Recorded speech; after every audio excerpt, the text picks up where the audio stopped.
Saan ka pupunta? Sa ngalan ni Samahan, sa Anak, at sa Espiritu Santo. Amen. Hinaot nga ang Diyos sa paglaom, maghatag kaninyo sa kaigpitan sa kalinaw, ug ang Ginoo sa kinabuhi, manaa kanunay ka natong tanan. Manawsab kayo ng Diyos hangtod sa kami. Mga igsoon, nagatugtang ang bugos sa panagkimigilaay o pagpinatiay, nga naghiusa ka nato dili matapos diha sa kamatayon. Uban sa pagsalig ngadto sa Dios nga sa kanunay na hinumdum sa atong mga maayong buhat ug nagpasaylo sa atong mga sala. Magampo kita karon alang sa atong igsoon nga si Claudio.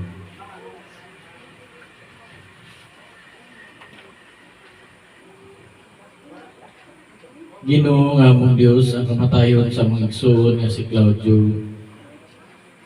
Nagpadayag sa kamatuoran kung unsa kamubo ang among kinabuhi ning kalibutan. Apan alang niadtong nagatuo sa imong gugma, ang kamatayon dili matapos ni mao'y hinungdan sa panagbulag sa paghiusa mo kanamo. Aniya kami nahiusa sa pagtuog paglaw, isip mga sumusunod sa imong anak. Ipanangan ka namo ang kahayag sa pagkabanhaw ni Kristo nining panahon sa pagsulay ug pagbangutan samtang nagaampo kami alang sa mong igsuon nga si Claudio ug sa tanang naghugma kaniya. Inamong ipangayo kanimo pinaagi sa among nabanhaw nga Ginoo hangtod sa kahangturan. Amen. Amen. Palihog man yung kulutong paminaw ng pulong sa Diyos.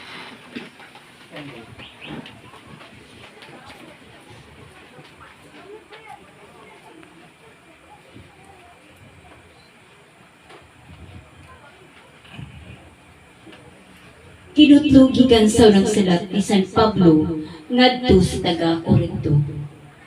O kamatayon, hain na ba ang imong kadaugan? O kamatayon, hain na ang imong kalala? Ang kalalo sa kamatayon nagikan sa sala, ug ang gahom sa sala nagikan sa balaod. Apan salamat sa Dios nga naghatag kanadtong kadaugan pinaagi sa atong Ginoong Hesukristo. Pulong sa Ginoo. Salamat sa Diyos.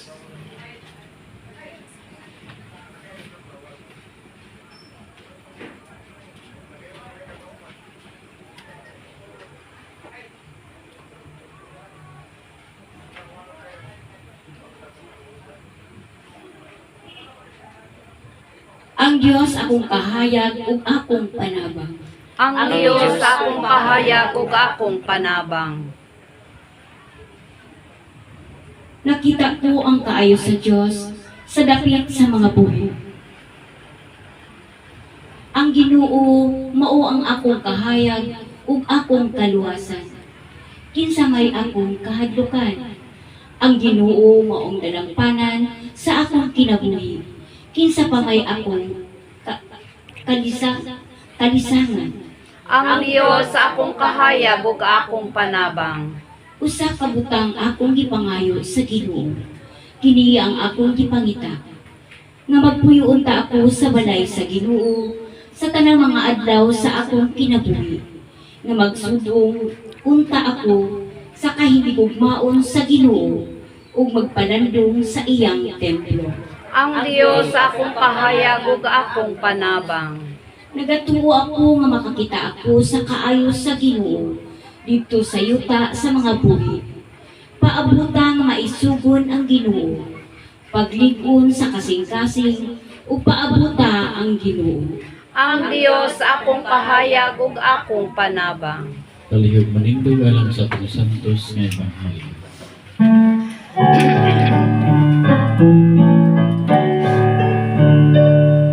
Ang mulong mo, Ginoo, nagdanag ka na mo.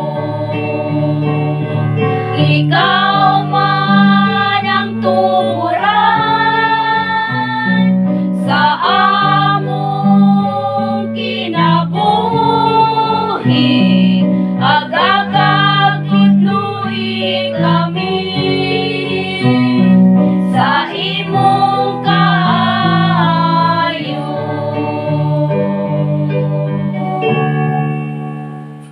Ang mensahe ni Kristo manaa kaninyo. Manaw sab kanimo. Ang santos nga ebanghelyo sumala ni San Juan. Himayaon ikaw, o Ginoo. Si Marta mingon kang Hesus, kung dinhi ka pa lamang Ginoo, dili unta mamatay ang akong igsuon.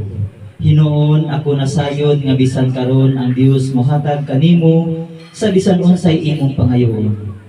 Si Hesus mingon kaniya, ang imong igsuon mabanhaw.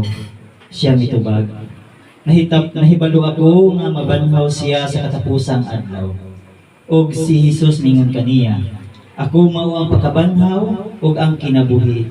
Ang nagatuo kanako bisan tuod mamatay mabuhi. Ug ang tanan nga buhi nga nagatuo kanako dili gayud mamatay. Mituo ba ikaw niini? Ug siya mitubag, oo Ginoo. Mituo ako nga ikaw mao ang Mesiyas, ang anak sa Dios nga muanhi sa kalibutan. Mga igsuon ang ebanghelyo sa atong Ginoo. Daygon ikaw o Kristo. Palihog lingkod. Sa makausa, mayong gabi kanatong tanan mga igsoon ni Kristo. Maayong gabi usa. Gikan sa GKK Dam site o ganamong tanan nga naadri karon, usbon namo kinasing-kasing ang among pagpaabot sa among mga condolences diha sa tibuok pamilya ni Tatay Claudio. O nasayod ko nga sa naadri dili tanan nga diin parehas tag simbahan nga gialagaran. Ang importante sa atong panagtapo karon kini ato man isang pag-ampo mo niya nga ato ang silbi pabalon diha sa pagpanaw ni Tatay Claudio. O kini ato man isang pag-ampo mo tani ang magsilbi maghatag og kahayag no diha siya ang panaw maghatag og kahayag sa dalan padulong diha sa langit uban ng Ginoo. Amen. Amen. Karon ang katapusang gabi nga diin makita nato makuyog nato si Tatay Claudio. Sa baskog pa ni si Tatay Claudio, isa po ni siya ka-aktibo nga tao sa among katilingban. Libi na gyud sa amuang simbahan sa among GKK. Isa po ni siya sa among mga apostoles no, sa unang panahon. Kanunay po ni siyang nagalakaw-lakaw sa matag panimalay aron po sa pagsangyaw sa mensahe sa atong Ginoo. O isa po ni siya sa GKK officers no diya sa tuwang simbahan. Nya hantod nagkaluyan na siya nga hantod mibiya ni gid siya no, diri sa tuwa. Gani diri sa Biblia na nagingon diri sa Book of Ecclesiastes sa kapitulo 3 bersikulo 1 ug sa 2. May panahon alang sa tanang butang ug sa tanang hitabo ubos sa langit. Panahon sa tanang hitabo, panahon sa paghimugso, sa kamatayon, sa pagtanom ug sa pagpani. So ang tanan aduna joy sinugdanan. Aduna po'y katapusan. Kung mutanong ta ko sa kaliso no sama sa kabato, muturok ni siya, mutubo hangtod makaharbista. After 2 months, malugnas na po ni siya. Kung mutanong po ta og mani, mutubo po ni siya, pagka dalagdalan na siyang dahon, pag muguwang na, muyilo, aksyon naghilo, pwede na po natin ni siya ito ng haliso. Sama po, kung mutanong taong balang po after 7 months, pwede na po natin ni siya lukaton o ganyan.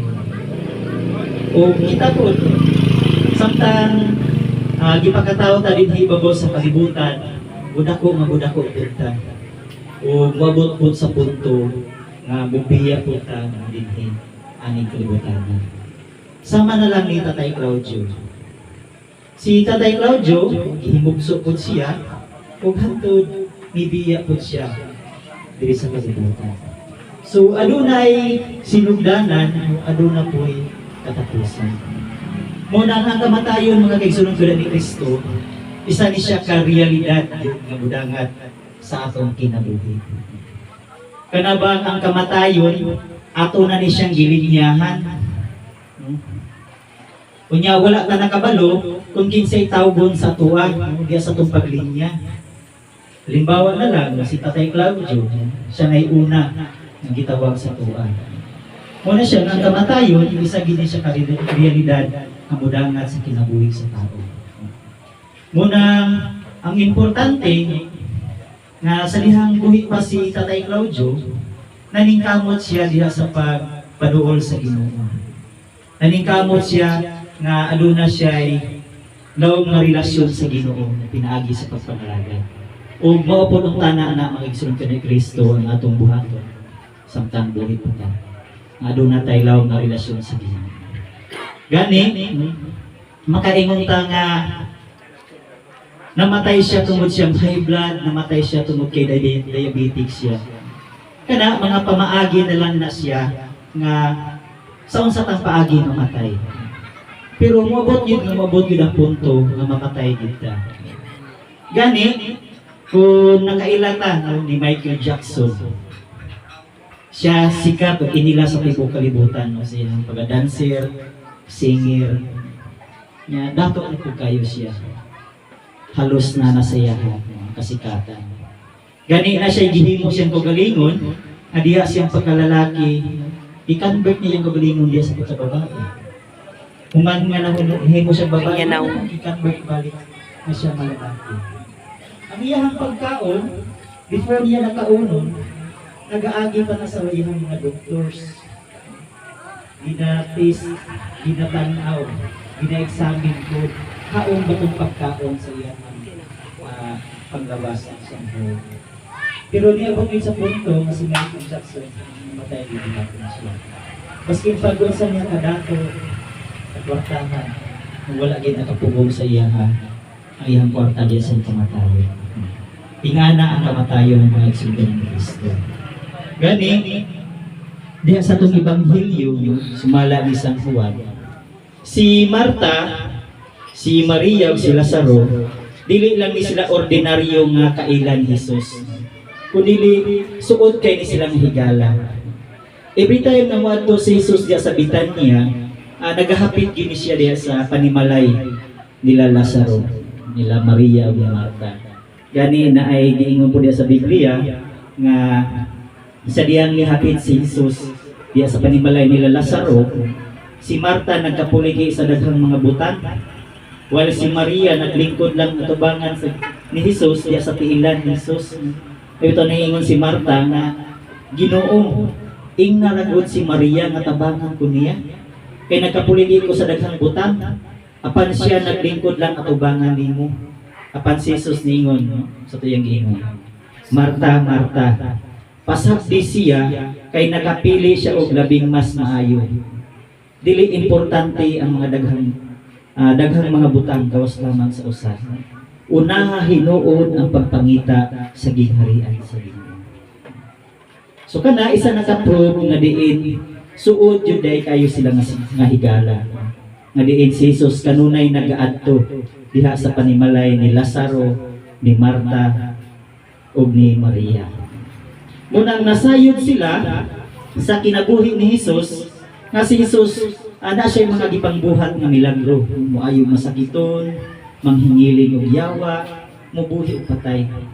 Munang sa dihan nga tong nadungog ang ebanghelyo, ang sunggan ni Kristo, atong nadungog nga diin si Marta nagpadala ni siya og mensahe diha kang Kristo.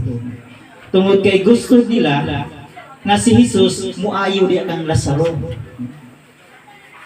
Pero diha sa pagdawat ni Jesus sa maong mensahe nga si Lazaro na sakit, si Jesus nagpabilin hinuon og duha ka adlaw sa dapit nga diin asa siya niadto. Wala siya dayon ingon ngadto darisyo niadto kang Lazaro aron ayuhon niya. Kundi nagpabilin hinuon siya og duha ka adlaw sa dapit nga din asa siya nag-adto. After sa 2 days, no, dito na niadto na si Jesus sa panimalay ni Lazaro. Sa diyang wala pa lang gani miabot si Jesus sa panimalay ni Lazaro. No? Sa pagkadungog pa lang daan ni Marta, napadulong na si Jesus. Nagdagan-dagan din si Marta, padulong kang Jesus. Ug mo na'y giingon sa tong ebanghelyo. Ginoo, kung dinhi ka pa lamang, dili unta mamatay ang akong igsuon nga si Lazaro. Diha na to makita mga kaigsuon ni Kristo. Nga diin kaya magibbuhion ni Lazaro. Kaya magibbuhion ni Jesus si Lazaro. Munang nagpatuyo-tuyo si Jesus o palangay-langay pag-adto diha kang Lazaro tungod kay aron matuman ang kasulatan. Nga pasidunggan ang Dios na Amahan o pasidunggan usab ang Anak. Unang diha-diha sa pag-abot na ni Jesus, iya dayong gibantaw si Lazaro. Amen? Amen. Muna'y katuyuan mga kigsunugan ni Kristo, nga usahay sa itong kinabuhi, aduna may mga pagsulay, mga kasakit, mga panghitabo sa itong kinabuhi, kana pagsulay rin na sa tuwan, nga diin nasayon ang Ginoo. Kung ang usahay diya sa itong mga pag-ampo, dili instant na gitubag sa Ginoo, pero ang importante, dili kita mubiya diya sa Ginoo. Magpadayon lang gihapon kung tana ang atuang pagtuog pagsalig diya sa Ginoo. Mabita nang naingon si Jesus diya sa itong ebanghelyo, nga ang tanan nga nagatuo kanako bisan tuod mamatay mabuhi, ug banhawon ko sa katapusang adlaw. Maunay nakanindot mga kigsunugan ni Kristo, kung magpabilin ang atuang pagtuog pagsalig diya sa Ginoo. Kung magpadayon ang atuang pagpakigrelasyon diya sa itong Ginoo. Amen? Amen. Kay baskin pag-unsa nato kabuutan, baskin pag-unsa nato karelihiyoso, maldito man ta, watay simba-simba, dili kita ang makaluwas sa atong kaugalingon, kundi ang Ginoo ra. Gani ko nato mahinumduman sa diyang gilangsang si Jesus sa krus. Sa diyang gilangsang siya sa krus, adunay duha ka kriminal nga tapad niya. Pero ang isa nagbasol, ang isa naghinulsol. O sa iyang giingon kang Jesus, Ginoo, ayaw ko kalimti pag maghari ka na. Sa pag-ingon ni Jesus, anak, sukad karon uban ka na kanako dito sa paraiso. Tungod sa iyang pagkamakasasala, naghinulsol siya, nangayo siya pasaylo sa Ginoo, ug naningkamot siya diya sa pagkaabot kang Kristo, naangko niya ang kaluwasan. Ing anak ay importante mga gisugdan ni Kristo ang atong pagtupagsalig sa Ginoo. Na diin magpabilin ang tana ang atong maayong relasyon sa Ginoo. Kay diha sa katapusan, hukman ta sa Ginoo, sumala sa atong buhat. Maayo man o daw tan dinhi ibabaw sa kalibutan. Kung wala ta naning kamot diya sa pagpakig suod sa Ginoo, wala ta naning kamot diya sa pagpangalagad sa Ginoo, pag mamatay ta, impierno ta. Muna'y desisyon sa Ginoo. Pero kung naningkamot po ta, diya sa pagsunod sa atong Ginoo, nga natay love na relasyon sa Ginoo pinaagi sa pagpangalagad, no? Maangkon nato ang ganti ngayang ingon. Ang kinabuhi walay katapusan. Amen. Amen. Ug mao po niyang tubong nato karon mga kigsulod ni Kristo. Anong nagtapok ta, nganong nagampo ta tungod sa tong pagtuo nga diin si Tatay Claudio mabanhaw po siya sa katapusang adlaw uban sa Ginoo. Sa ngalan sa mga anak sa anak ug sa Espiritu Santo. Amen. Alang sa pagpadayon palihog ni ang tanan.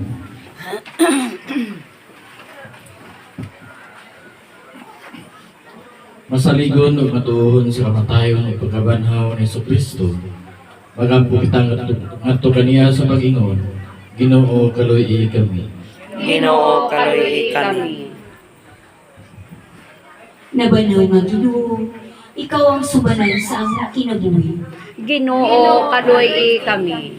Ikaw ang saad ug bulagway sa among pagadangatan. Ginoo kaluoy kami. Anak sa Dios nga mianhi aron pagbuntog sa sala o kamatayon. Ginoo kaluoy kami. Pulong sa Dios nga nagapaligkawas kanamo gikan sa kahadlok sa kamatayon. Ginoo kaluoy kami. Gilansa nga Ginoo, ipasagdan sa kamatayon. Gibanaw sa himaya. Ginoo kaluoy kami. Ginoong Hesus, malumong magbalantay ug tuguran sa paulay sa among kalag. Ihatag ang kalinaw nga walay katapusan alang sa mga igsoon nga si Claudio. Ginoo kaluoy kami. Ginoong Hesus, gipanalanginan mo ang tanang na nagsubok ug mga gisakit. Bendisyon niya ang pamilya ni Claudio, lakip na ang iyang mga paryente ug higala nga nagkatigong karon. Ginoo kaluoy kami. Mga igsoon ang matuod natong puloy-anan atwa sa langit. Busa magapo kita samahan sumala sa mga pulo nga gitudlo kanato sa atong Ginoong Jesucristo.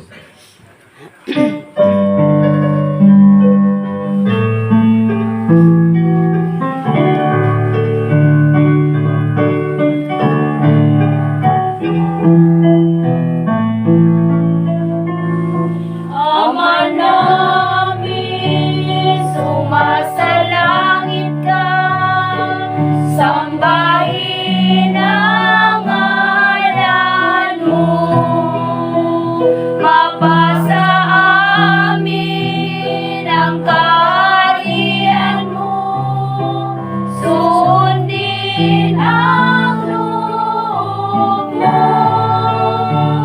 Ito sa lupa para lang sa langit, bigyan mo po kami ngayon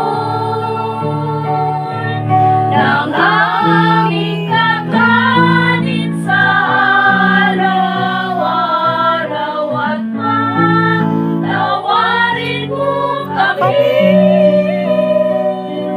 sa aming mga sala, para lang sa pagpatawad namin sa nagkakasala sa amin, at huwag mo kaming ipahintulot sa tukso,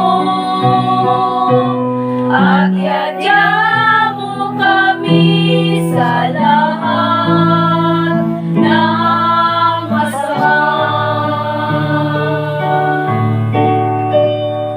Bisan pa man ang nila kita sa kasubaanan o pagbangutan, atong ipakita gyapon ang timaan sa atong mayong panag-inig sunay ngayong gabi. Palihog maglingkod o atong awito ng awit sa pangalan. Ang atong mga halad o limos atong itabang ato sa pamilya ni Claudio alang sa paghipos sa iyang katang lawas. Mag-awit kita sa pangalan.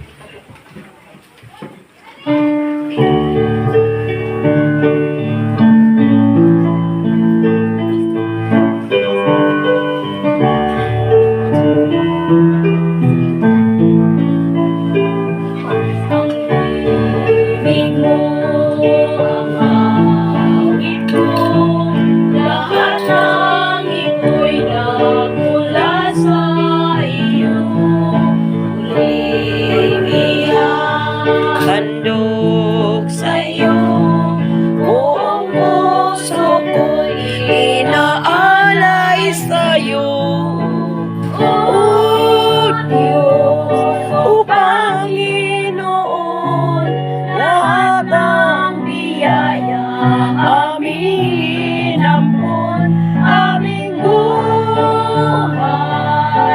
kakayahan, ito'y para lamang sa'yo.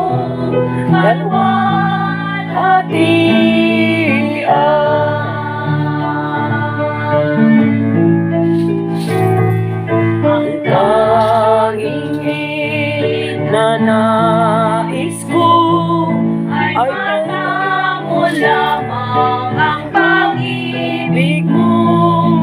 Lahat ay iiwanan ko, wala nang kailangan, sapat na ito.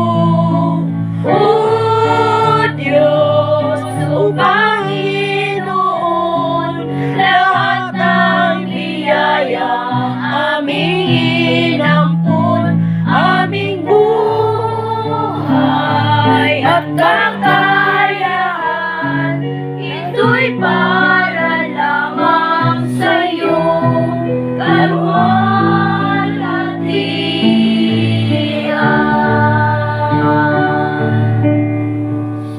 Ano po paminaw ng mga paibalo o mga pagpasalamat? Si Nels Mani.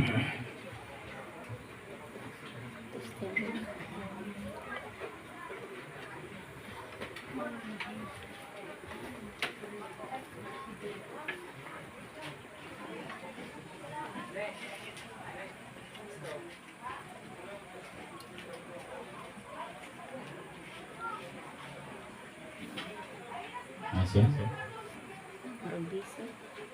Busy?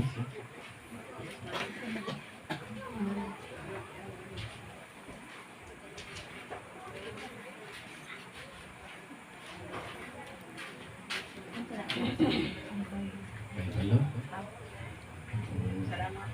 Salamat. Taga sa natin chance nga istorya yung pagmungkod. Na taga balin niya. Ako pa? Ikaw mag-direct. Sige, mayong gabi pag-usab. BS. Hindi na magpasalamat manong. Kaya wala na kabutangan sa pagpasalamat sa pamilya. Ngato kaninyong tanan. Dami na sa tanan nga membro sa GKK Dam Site. Ako lang kay balo magpuhon. Nga, ato na yung ihatod si tatay, alas 8:30 ang schedule sa Mazda sa ato ang chapel, sa ato ang kanya human. After ana, ang alas 9:30, mahuman naman siguro na. So ato po siyang ihatod dito sa ihang lubnganan, dito lang sa bungtod, sa gibutangan to ni mamang, ni auntie o ni uncle boy. Anya, after ato, balik sir pa din, diri lang ta maniod to, di na lang magdala dito kanang isa ni kay para di na kayo lisod pag subida niya. Wala naman siguro ilain, nga naman siguro. Salamat. Maguba na silang tulo dito ni Juan. Andres. Ay. Ikalima siya. Kalima sila. So, itong paminahon ang pagkuman ko ni Pari Claudio. Itong paminahon usab kung sa iyang lambigit ngadto kang Pari Claudio samtang buhi pa si Pari Claudio sa una sa silang kakuyog pa sa Juan. Kinsa nga Juan? Kaya pagumangkong. Kunita na.